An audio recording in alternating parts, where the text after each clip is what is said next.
So let's see if we're connected. Yes, we are live. We'll wait a bit to build, wait on a few viewers before we go ahead with today's conversation.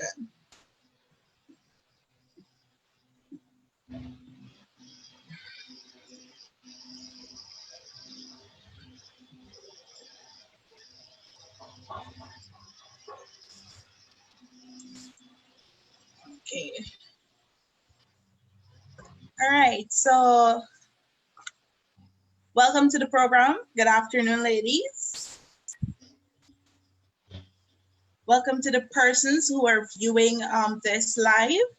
Welcome to Live with ChildLinK. Today we will be discussing educating through social media. What does this really mean for our children? Remember, this program comes to you under our Recovery, Safeguarding, Reintegration Initiative, which is sponsored by the delegation of the European Union to Guyana. And we have 3 persons viewing so far. So we'll just wait to build a little, a little audience before we go ahead with our discussion. So welcome Yolette and welcome Nicole. Thank you for having me. Yes, I know both of you have been a part of the program before, and you really give some shared your expertise and you give your insight, and which are very valued. And it's nice having you ladies back to share with us again and share with our viewers and the persons who would normally tune in on the Fridays. As you know it, we are live every Friday from 2 till 3 o'clock. Or at least we try to make it up to 3. Stop off at 3. We usually go over the time. Okay, so once again, our theme for today is educating through social media. What does that really mean for our children? As we know that during the pandemic, all of our children have to be kept at home, and many of the children have been receiving schoolwork on via social media platform, to carry on with their studies or doing some kind of school session to continue their learning. So today we will be discussing new ways of learning for our children, what is working, what is not working, how we can, parent, and how we can really, use this pandemic to build and to learn from it and to support our families. Okay, so before we go further ado, let me have you ladies reintroduce yourselves to the persons who would have been here before, and introduce yourself to the persons who are now joining us for the first time. Okay, my name is Gillette Hines, and I'm a family counselor on the RSR project with ChildLinK. Good afternoon to our viewers. Thanks for having me, Shaquita, once again on your program. My name is Nicole Wall. I'm the project officer as well as the FI officer at the CAC Center, which is located in Region 3, and this is a project that is also under ChildLinK. Yes, so it's a pleasure having you both again. Okay, so I'm going to go right ahead and get started, and I'm going to kick it off with our first question. So, what are you guys, what are your initial thoughts? What are your initial thoughts of children learning or receiving their lessons via social media? So initially, the thoughts that came to mind for me was the idea of children not, being focused, not paying attention, not being receptive to whatever lesson the teacher might put over to them. And I actually had a chance to observe online learning from my nephew and from my niece. And I can say sometimes it can be distracting on the teachers and for the child. But I think it's a really good initiative that teachers took to broaden, the way of communication or the way of sharing information to our children in this time of COVID. Mm-hmm, mm-hmm. What about you, Nicole? So basically, this is a whole new process for our children, and it's different for them, and so it can pose some advantages and disadvantages. Then you have parents who might not be able to help their children with the lessons. They might have a bit of a struggle in helping those children. And then you have, let's say, some parents might put it over to an older sibling. And that can also be a challenge because if that old sibling is studying, like, let's say, for example, at the university, or they're preparing for CSEC, or they're going to school themselves, and so they have their own online classes to manage. So it's the difficult moment for families and children and parents to go through during this pandemic season, because it is something new that has been introduced to us. And so there are challenges and well, challenges with it, in terms of Yeah. you have advantages and disadvantages you have to deal with. Okay.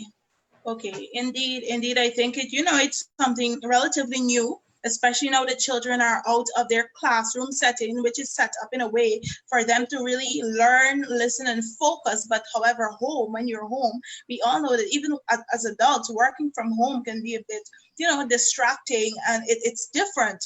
So, it's a completely different thing for both the parents, the students, and the teachers. So for all parties, it's something completely And different, right? if I may add to Shaquita, I think when we think about children, we only think of the children out on the coastline. It's much more difficult for children on in the hinterland communities, because those children do not have internet access. Even on the coastline, Yes. we have children Mm-hmm. who do not have internet access, but they can get access from a neighbor or from a relative.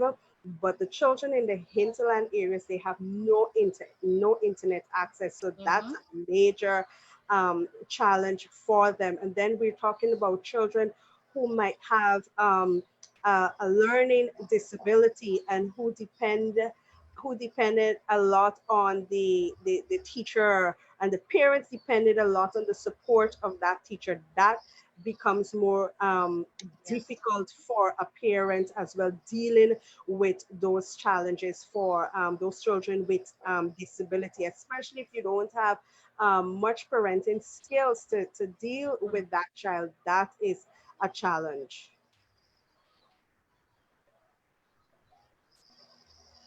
Yes, that is so true, Nicole. And then there are parents who are unable to help their children because they aren't able to meet them where they are academically. So that is also another challenge, that some parents might have. And even the parents that may be able to help their children, they might not understand or might not have the patience. So like you rightfully said, patience is a big thing in this. And Mm-hmm. with the pandemic and all the change that we're seeing, I think it's important that we really have this conversation to, better empower and give information and bring about awareness as much as possible on the importance of parents being active, involved, and how this change was created in our school system, in our education process. So we know there are different platforms being used, social media platforms such as WhatsApp. Some teachers will send the information to the parents via WhatsApp, and the parents have to print that information on WhatsApp. So, and then there's Zoom. So, what are some of your thoughts with regards to the different platforms, Facebook, WhatsApp, uh, Zoom, Zoom, and all of these being used to, provide children with their lessons? Parents might have access to all these different platforms that you would have just suggested, Shaquita, but it goes beyond that. Because the reason I'm saying that is because parents will now need to have the know-how skills to work Mm-hmm. with their children. So it's not just printing out the lesson and having your child sit into a Zoom session. Um, at home and having the internet access for all these other platforms for the child to work with, when there's a challenge with a particular subject area that the child is having difficulty with, and the parents don't have the know how to go about helping that child, those things will pose challenges. So even though these are all good ideas and good suggestions that we are having, we still have some challenges in those areas as well, because the know-how tool is very important, even though you have social media. And with something like that, what I would recommend to parents, and I did this with my niece at home, I shared it with my sister, and I said, because I realized my little 6-year-old niece was very distractive. And because, you're not in the classroom setting, you're at Yeah. home, it's your comfort zone. And so it's totally different. The attention span was much shorter than when you're at school. And you find that every minute, she would like to have a break. So what we did, we actually asked her to, well, not asked, we actually prepared her like a school setting.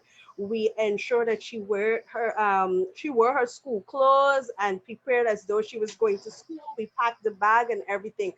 And the truth is, Shaquita, that made such a difference with getting her into that routine and into that frame of mind. Yes, you're at home, but we had to tell a 6-year-old now that you're being homeschooled, and the reason you're being homeschooled. And for the first 2 weeks, just having her in her normal clothes at home, it was it wasn't working basically. So when we came up with that method and putting her in the uniform, that really helped. We dressed her in the shoes and the socks and everything, so that really helped to bring her in, like, to feel that sense of, this is school and I'm in this environment, and I can see my friends in the Zoom classroom session and I'm seeing my teacher. It's a bit different, but I feel this sense of connection that I'm still in school.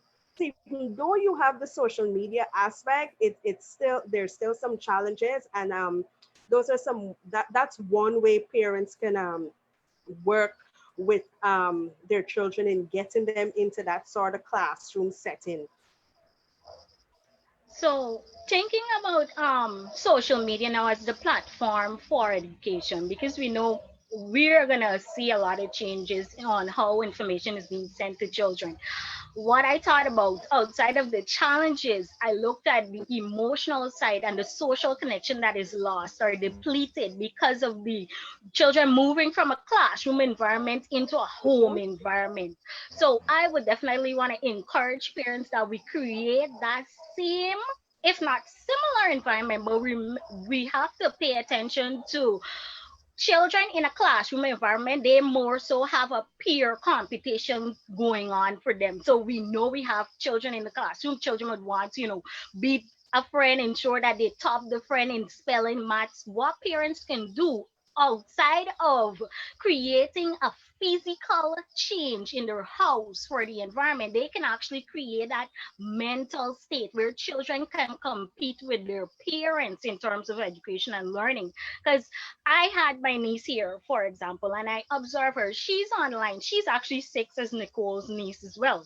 And she's online, and it was required for her to be there for 3 hours, just sitting, looking at the teacher, talking, and answering a few questions. And because she did not have that competitive, she's very competitive. She didn't have that environment where it's a competition to get the right answer. She was more relaxed, she wasn't so focused. So I would like to remind parents that you can still have that environment if, for example, the teacher is using Zoom, because I noticed it with Zoom. The teacher is using Zoom, we have the option to mute. So as the teacher asks the question, you can motivate your child by saying, hey, do you know that answer? Get involved. So even though we have parents, in the home, we have to get them involved and we have to motivate our children to be attentive to what is happening online. I also want to tell parents, as teachers are using WhatsApp, they're using Zoom.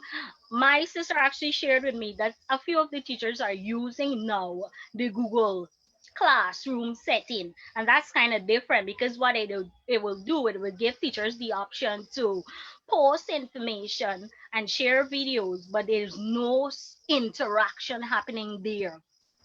We want to pay attention to the fact that interaction for our smaller children as well as the older children is very important. Because there would have been a break in physical connection, we definitely have to improve the interaction, so we make it more an interactive session.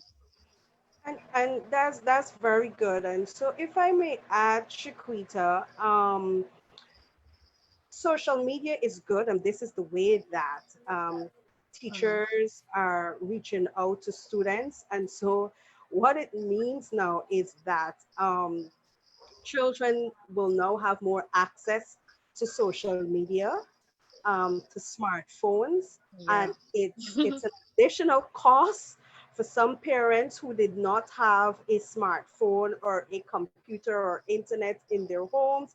They now have to have data on those smartphones. They now have to have internet and connected to their laptops at home. So it's an additional cost that parents are now facing, an additional financial cost, which parents are now facing. And it also means that children have more access to social media in terms of if they're unsupervised, and I'm thinking about Yes. the teenagers, Hmm. that can pose a threat. So if children are left unsupervised, and you have some parents who don't know much about a computer and much about a smartphone, and so those are things parents will now have to get familiar with, and you Yeah. have to ensure that you supervise your children. I remember of one case where a child was left unsupervised and had to use the smartphone to do sessions at school. And because of that, the child got involved into an activity that she should not have been involved in. And so these are things you want to look out for as parents. This is the way you have to go at this time. But the important thing is that you ensure that there is proper supervision in using the WhatsApp, in using Google Classroom, in using whatever form of social media that your child will be using. Agreed. Yes, And yes. if I can add, Shaquita, being a parent myself, I like to advise parents no. If we know for a fact that we have to have social media, we have to have our children connected to social media, we have to ensure that we actually have that monitoring and guidance with the devices. So what I do, I would link my email to everything that she connects to. So if, for example, she's in YouTube or if she's in Google, you have that pop up or you have that notification as a parent. So even if you're in the house and you're doing something else and you hear your phone, you can always go and check to see what's happening on your phone. And there you have the notification telling you where your child has logged into something extra. That is the extra mile we really have to go as parents. Yeah, yeah. I'm so happy that you guys mentioned it because only recently, remember I did the presentation. I was listening to a webinar on online child sexual exploitation, and that is something that is real, and Mhm. your child have to have, especially in the instances where a parent is going out and this isn't the ideal setting, but there's a lot of instances where the older sibling who will have their responsibilities too, have to do their schoolwork, might be in secondary school, is left in the home and in charge. And so, they have to be online doing their work. And there are predators out there. There are people out there. They might Yeah. go on Facebook to try to talk to their friends. Someone send them a friend request, or even this Google Classroom and all of these things. We have to be considerate. And even sometimes you're on the internet, and I've seen it, and you see some ridiculous cookies or pop-ups, you call them, Hmm. and you see Yeah. some of the most outrageous, sometimes nudity and all sorts of things. So I think it's important, and I'm so happy that you guys mentioned that it is important that parents, supervise. However, the reality is that their parents they will not be able to, always be there in the Hmm. present moment. the right thing is for them to try their best, but we're all human beings, and we are faced with different realities. So what would you suggest, how would you suggest parents create a balance where they have to take care of the home, they have to ensure that their children are doing their work, that they're not online doing otherwise? Sometimes the parents might be working from home, so that's work from home, plus you have to take care of the home, provide meals, supervise your children, education, and supervise their day-to-day activity. How would you suggest parents create a balance in doing those things? I So, think, oh, okay, you like, you can go. sorry, sorry.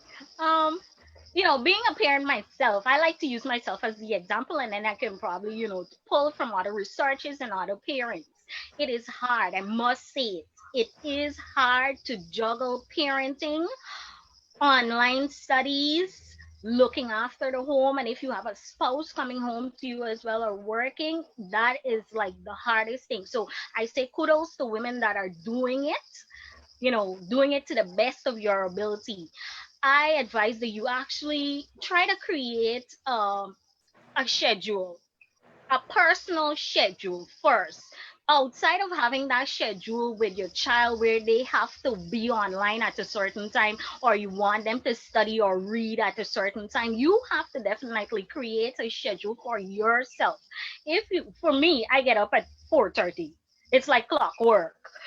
But for some parents, I say create that time for family, create that time for study, create that time to supervise as the child studies, because we definitely don't want to, we're home here, our responsibility now is to actually help our children with studies.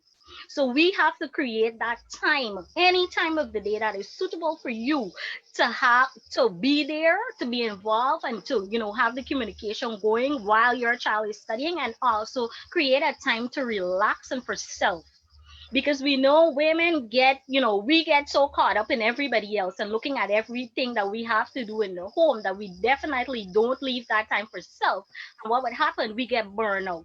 And here is where frustration comes in.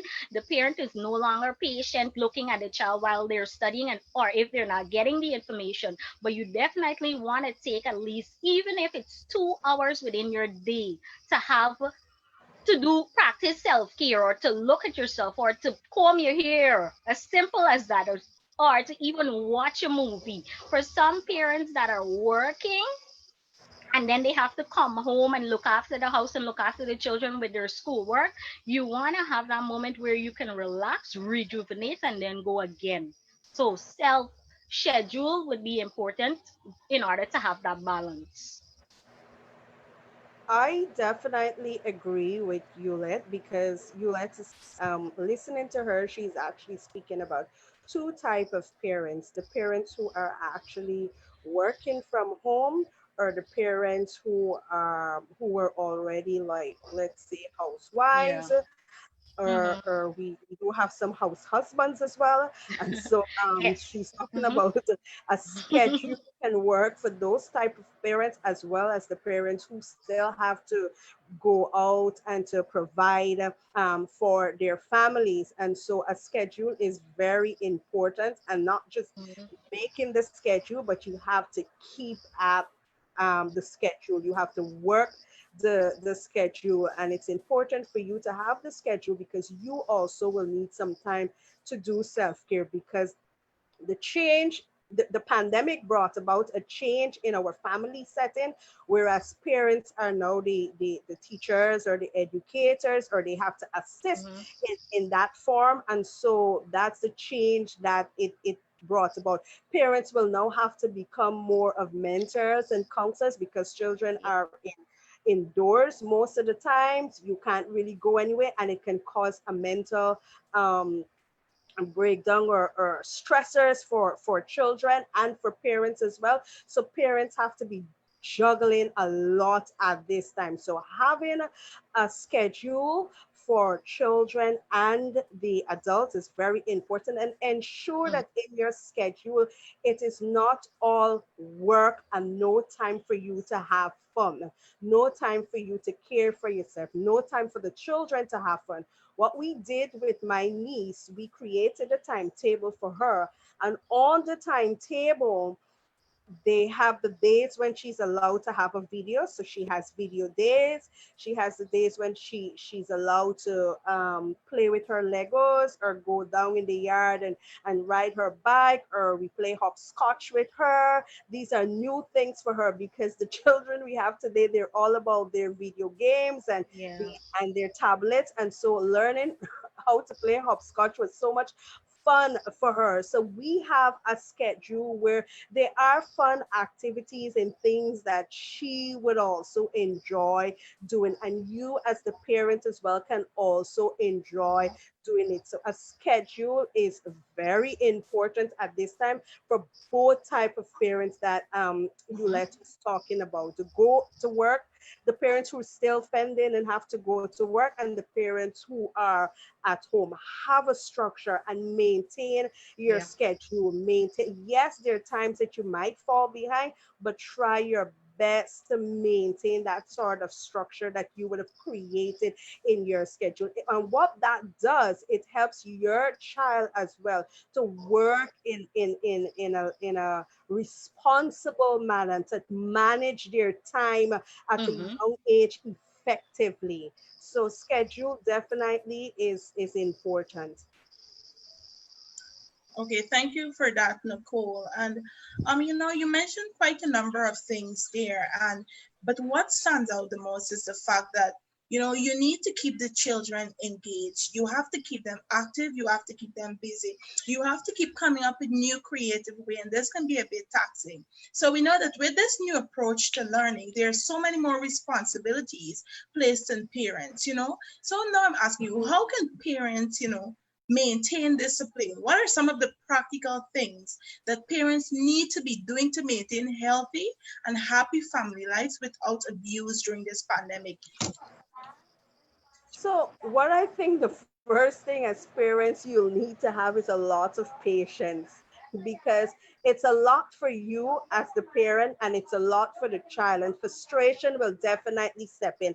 And so, we have to understand that patience is of great importance at this time. And I would say to parents, if a situation arises that you don't know how to deal with it and you're frustrated and you're just having a bad day, do not rush into making a decision. Step aside, even if you have to step outside a bit and just do some breathing, and just sit and take in some fresh air, or you want to go into your room and just lie on your bed a bit, and just take your mind into a different direction, because it is really difficult for parents at this time, Shaquita.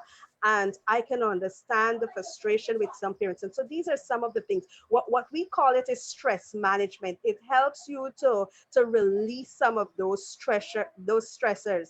The breathing exercise. Take your mind into a place like, let's see, you want to go to a vacation. Picture yourself going on this vacation. Picture yourself at the beach. Just take your mind into a happy place. What this does, it would help the parents to calm down and to deal with the situation at a later time. And what this does is to prevent you from abusing the children, whether verbally or physically, you lashing out at that child. So it's important, if you cannot deal with the situation right away, parents, you don't need to feel like, you know what, you have to and you must deal with it at this time. It's important that you think things through, and you look at both sides of the coin before making a decision. So you don't need to feel as though you're a failure as a parent if you walk away and you say, okay, I need some time for myself. Nothing is wrong with that. You don't need to feel as though you're neglecting your family if you say, I need some time for myself. I need to take a walk, and you just decide to go and take a walk a few blocks up, or you take a walk around the corner, and then you come back and you're at a better place to deal with it. That is quite okay. You don't need to feel guilty. So what I'm saying to parents is that take your time, learn to develop patience in dealing with your children at home. And what it does for you too as a parent is it helps you to develop the patience with yourself and how you handle situations in your own personal life and how you manage your emotions and how you can take control of what is happening, and not in a negative way but in a positive way. And so this pandemic, as much as we look at it as a negative, there are so many positives that it can bring out for us as parents, and as caregivers or guardians. There's so much we can learn from this process. Yeah. So, in addition to parents being patient and tolerant with situations that might rise in the home, that you really want to use, physical force as a form of punishment or discipline, I say you substitute it. I always say, and this is something I'm practicing personally, that we do the 60-40. We listen more and we talk less. Because a lot of times we find for our parents, we always say, I'm right, you're wrong.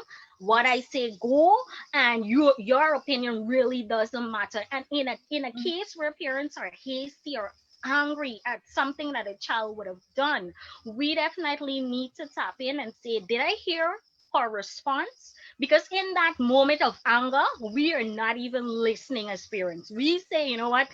I believe I'm right and I'm older than her and I know what is best for her. So we are not listening. So I advise our parents to take that moment to listen and then respond. I also use, the technique of stepping outside, stepping into, the bedroom and taking that moment to breathe before you get into a haze or before you get really angry. And you definitely have to use discipline. You have to beat your child.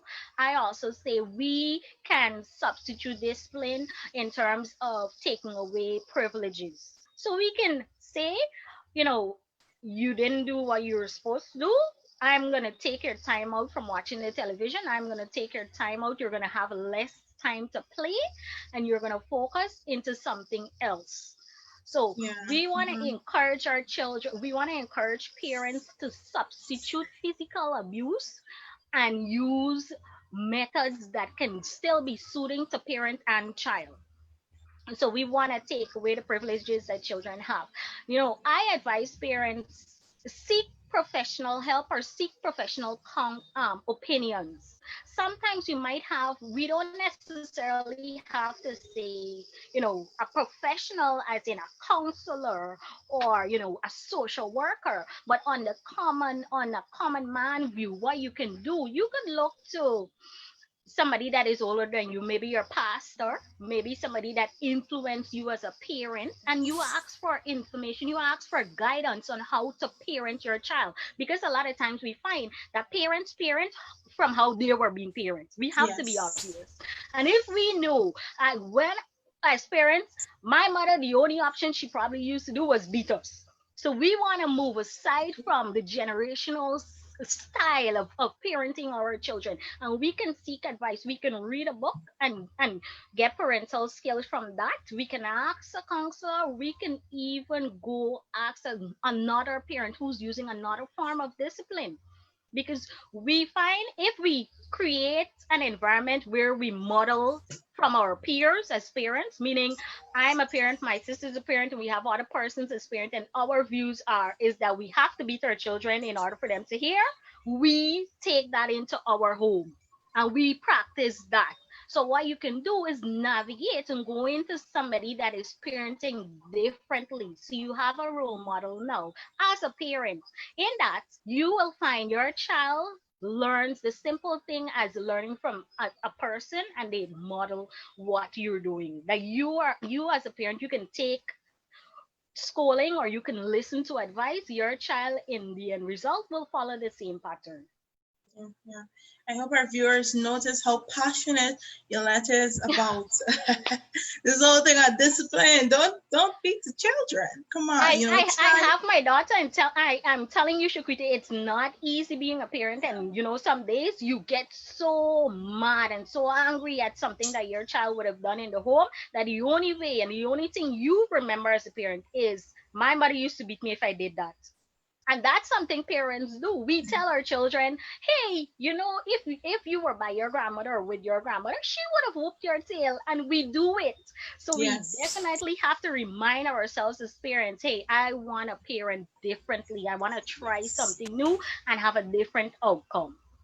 And I think something that can be considered is if you can't, some parents might see punishment because that is what it is as discipline, and a lot of time parents kind of confuse the two, And I can remember hearing my mother saying, back in the days when you behave bad and you walk on the road, big people would put some licks in you if you talk or you say something. And I think that it's a cultural norm that we are now challenging, and with the whole issue of discipline and licks, there's always, an argument in persons, saying that, maybe if you being a licks, you would have come out better, which in that is not the reality. And sometimes as parents, I think, you should consider how it made you feel when your mother called you stupid because you weren't able to read a paragraph or properly, or because you weren't able to do something properly. I could just think of how that made you feel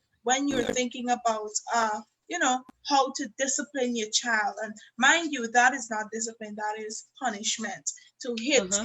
or to criticize heavily and to make them feel less of a human being, right? So those are some things that we have to consider. I know it's not easy for parents, and every program I say I'm not a parent as yet, but I'm a parent in training. But I try to garner all of the knowledge that I can get from Yolette and all of the other Nicole and all of the other officers to see if I can apply that to my parenting and compare it to how I was parented as a child. Anyhow, this is not about me. So okay, so building from our last week program where we discussed education and reintegration, I can remember a parent commented on our Facebook post and was asking, how do you help a child who has a negative attitude, towards education or is having a difficulty in school, How can a parent help that child better learn or understand what is happening with their education? Shaquita, one of the things I would like to encourage parents to always have this at the back of their mind is to remember that children are different. Even the children that came from the one womb, children are different in their thinking, in their personality traits. They are different, even though they would have come, like I said before, from the same parents. They're different. And parents need to understand that their children are different. And with understanding that, you need to remember that children learn at different pace and there are different learning styles and methods that children learn with. It is sad to say that in Guyana, um, there oftentimes we do not recognize or understand that, and you will see that every year. You will see that within the next few months when the common entrance Mhm. results are out, and you will see parents being so angry that their child did not get this particular school, Mhm. and they would have been getting good grades all the time, and what happened now, something went wrong, and all these things you're going to be hearing, right? But what we need to understand, a child can be doing extremely well all the time, but when Mhm. it comes to common entrance, because of the pressure that is put Yeah. or placed on that child, it can have a negative impact. It does not say that the child is not brilliant. It does not say that the child will not excel. We need to Mhm. understand as adults, children learn at different levels. If if my child does not get QC, it does not mean that my child will not succeed in life. And so, parents, I want you to hear me clearly. It does not mean that that's doomsday for your child. It does not mean that. And Mm-hmm. children have skills and abilities and different things. So it's not only the, in Guyana, like I said before, we look only at academics. We do Yes. not pay a lot of attention or focus on skills, Mm-hmm. right? And that can also bring an income. The truth is, somebody with a skill, a contractor, or somebody with a skill like a caterer, they make more money than some persons who are working in an office for a month, and they make that money within a week. And so we have to know what are the strengths of our children, what are the weak areas of our children, and you work to continue to develop those strengths, and you work on those weak areas to bring them up so that those two can become strong areas in the child's life. So if your child is gifted with his or her hand and you realize that the child is not fully there academically, Yeah. don't force it. Work on the gift that the child was placed with. Work on developing that gift. I'm not saying do away with academics. Definitely, you need to know how to read and you need to know math, right? But work on the areas that will help that child to develop. And the word of God tells us your gift will make room for you. So don't feel as though your child is stupid, your child is not brilliant, Yeah. nothing good will come out of this child. Don't do that, because children, I have seen people who did not attend some of the top schools in Guyana did well in CSEC, went on to be adults who are functioning who are functioning properly or giving back to society in such a positive way. They became doctors and lawyers too. And I don't like the idea. So that's why I look at both sides of the coin, Chiquita, because I don't like the idea if you don't become a doctor, that means that you're not Yeah, you're making a not lot of money. successful. Yes, or that means that you can't give back to society in a positive Yes, way. It yes. does not mean that. If you have a skill, I say work and develop that skill. So, parents, it's important for you to understand that children pick up the pace at different levels. Children learn at different level, and you need to understand what are the strengths and the weakness of your child. Yep. And if the child has more of a skill, go in that direction in supporting that child.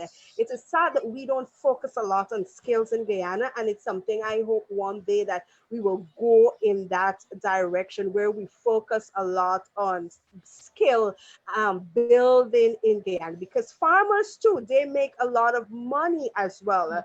These are areas that we don't really focus on. We just we're just on this thing, but academics, you must get 14 subjects, and you must get one of the top schools at common entrance. And these are the pressures that we put on the life of our children. And when children do not perform, they feel as though they would have failed their parents. They feel as though that they're a failure, they're stupid, and this whole school thing is not cut out for them. And so you find, because I can tell you that I would have had clients who, well, a particular client I remember, who when this client was sent to school, would not go to school because the pressure that was on this child. The mother did not realize that the child was not the child. For me, the child had I am not a doctor, so I don't want to diagnose this child, but the child had a different style or method in which this child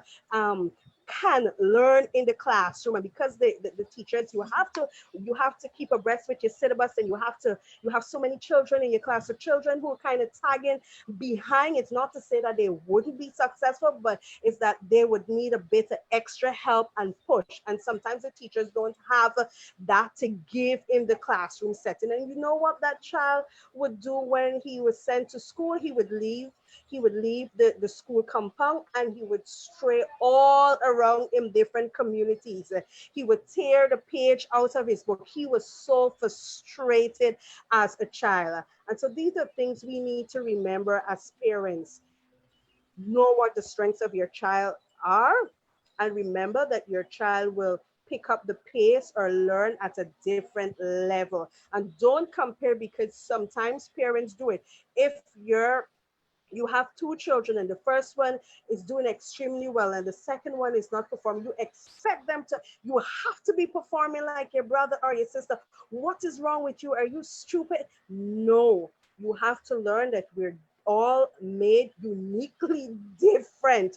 And these are things that I just want to point out, that parents, we should understand um, this in parenting your children. Yeah, yeah.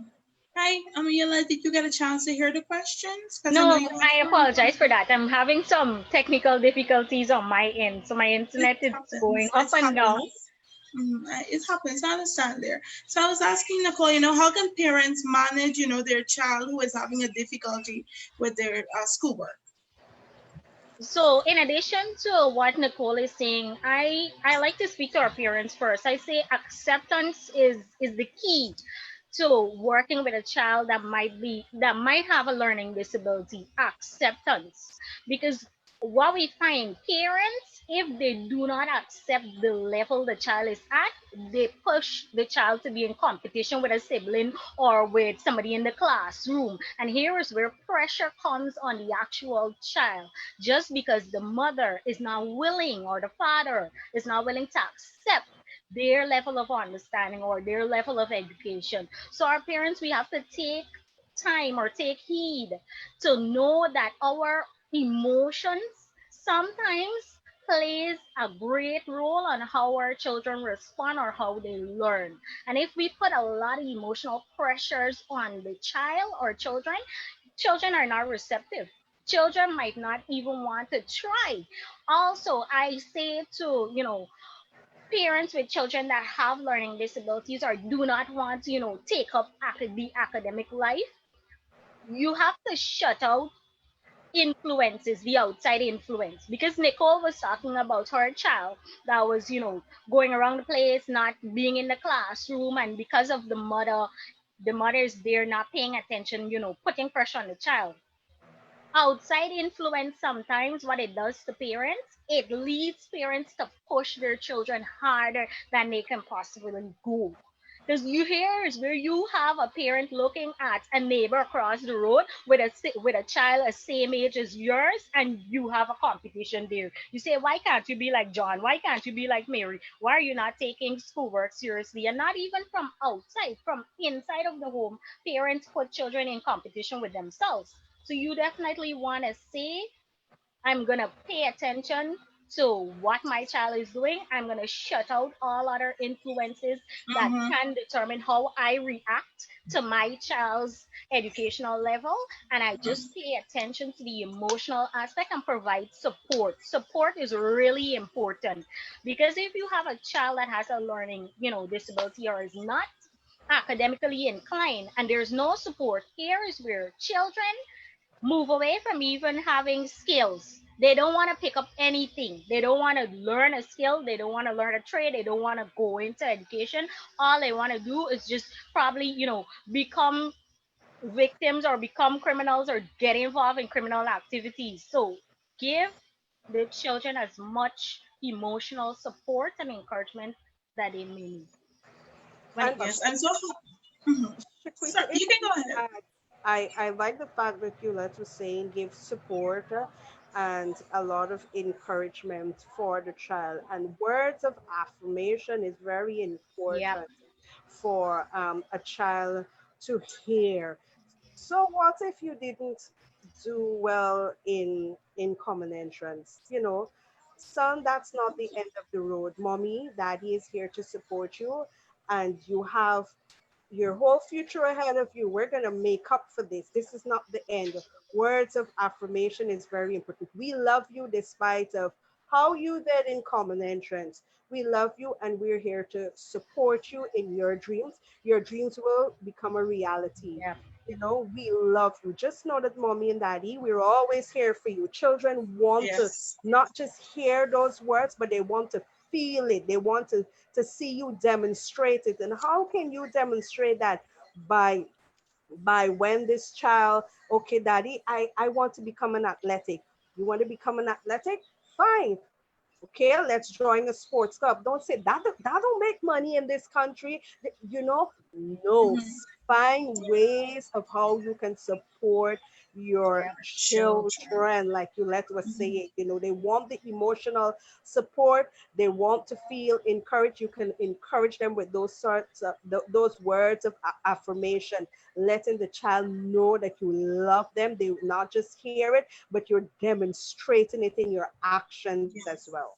Yes. Yeah, Yes. and I'm so Shaquita, happy. if Mm-hmm. I can add, being a parent myself, I always like to throw this out. I actually practice reassurance and reward in my parenting style because, outside of being Mm-hmm. supportive, we have to reassure, but I practice rewards. Even if things are not done the right way, even if you don't get the right answer, I I tell my daughter, my biggest thing is that you try. If you don't Yeah. try, then I know for a fact, hey, you didn't do it. But for the fact that you try and you fail, I give her that reassurance that sometimes you might fail, but you still have to Mm-hmm. continue going and you can still get a reward if you fail. Yeah, yeah, yeah.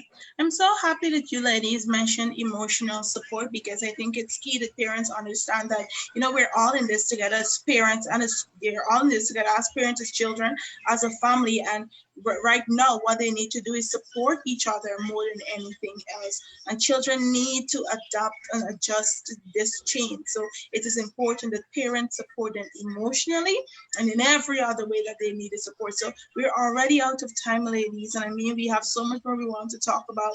But I'm gonna ask you briefly before we go, what would you say to parents in the most important lesson for children during this time, and what is important that they as parents learn during this time? All right. For Okay. me, okay, go ahead, Juliet. No, you go, Nicole. So, Shaquita, if I may ask, you're asking us what would we say to parents that is the most Mhm. important lesson for them during this time, what they would have Yes, learned. Okay. most For important lesson for their children during this time, and then for them. So it's both. So sorry. Okay, so for the parents, it would be I know a lot of parents would have learned new skills in parenting, and some of those new parenting skills are what we just shared. You had to learn how to really give support to your children, emotional support. You had to be there because you're now at home actually most of the time now, and so you had to learn as well as a parent how to manage your time and still manage the time of spending manage your time in terms of if you're working from home and then still have to manage being a part of the classroom sessions with your children. So those were all new Mhm. parenting skills. So, so parents had to become the teacher Yeah. as well, and still be the parent and still be the employee of whatever organization, and you're managing all these three things. So those are skills that parents would have learned and how to manage their time effectively as well. Mhm. And Mhm. I guess parents, not I guess, I know for some parents, they learn how to be kinder and more loving and supportive towards their children during this pandemic, and teaching their children new things, new creative things, like for some teenagers, you learn how to make routine Guyanese dish, or you learn how to make bake because while mommy was at home, Yeah. we were talking in the kitchen, and this was our moment, and so mommy taught me how to make float bake, and she taught me how to make roti, and that was something that I enjoyed as a child. So the child also learned the importance of parent and child bonding, because we know teenagers, they like to spend a lot of time in their room and a lot of time alone. So they learn how to have bonding sessions and time with their parents as well and the other siblings, because we're all in the home together, and so we find activities that we can do together as a family. So it worked both for the parents and for the children. Let's. So at this time, I think I may not speak for all parents, but I'm speaking from my, view as a parent. Experience. Yeah. I believe at this time we have learned to be respectful to our children's views, because we're at Hmm. home now with our children and we realize that they have a lot to say and they have a lot to share and they have a lot to understand. So we have learned to be respectful to how they feel and what they think and what they're Hmm. doing in the household. As a parent, I've learned to be more open to my child's opinion, because we know in the Guyanese society we learn that parents have to lead all the time. But sometimes in this pandemic, what we found as parents, we kind of follow from our children and we took information, especially when it comes to technology, because a lot of parents like myself, we weren't technologically inclined to use Google Classroom and to use Zoom True. and to use the different apps or the different social media platforms that they have. So we actually had to step back into the role of being the follower and allow our children to lead and to show us information and to show us how to use these gadgets, right? From a parent point of view, we definitely have to take that time. When it comes to the pandemic, we have to take this time to understand self. Yes. We have to really pay attention to self and how we influence our children, because a lot of times all we study as parents is just to be the best parent I can be and to just ensure that they follow and they listen to my instruction and they become good children and good role models, but we don't even pay attention to self and how we influence and impact our children's decision and their actions in the household. So we want to ensure in this time that we improve not just being a good parent, but we improve being good individuals.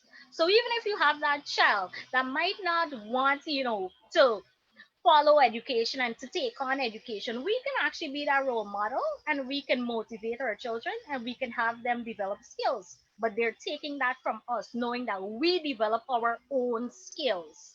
So learn something new as a parent, try a different approach in your parental styles, and you'll find this season or this COVID period would be more relaxing, and take time to look after yourself, because you have to develop, you have emotionally, you have to be prepared to relax and to bring something new. I always advise parents, if you don't relax a lot, the emotions and the frustration will be brought into the new day, and that is where you'll have to parent again, because there right now we are not having a time where we can pass over the children to the teachers. We're there every day 24/7 doing the work of the teacher. So you got to take that time to breathe, relax, and to refresh and come again. Yes, yes. I'm so happy that you made mention of self-care because it is important in parenting, right? So I want to say thank you guys for joining me today. This was a very fruitful conversation. I really enjoyed having this conversation with you.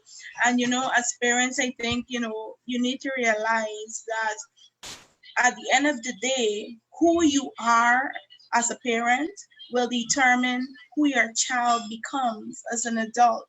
So it is important that we consider that the things that we put into our children now is what will come out in the future. All right. So once again, thank you, ladies. This program came to you under ChildLink's Recovery, Safeguarding, Reintegration Initiative, and is funded by the delegation of the European Union to Guyana. Stay blessed. Thank you for staying tuned. Remember, we all have a duty to create a safe Guyanese society and families for children to grow up in. Thank you, ladies. Have a blessed Bye. afternoon. Goodbye. Thank you, Rita, for having us. Bye bye. Yes. Bye.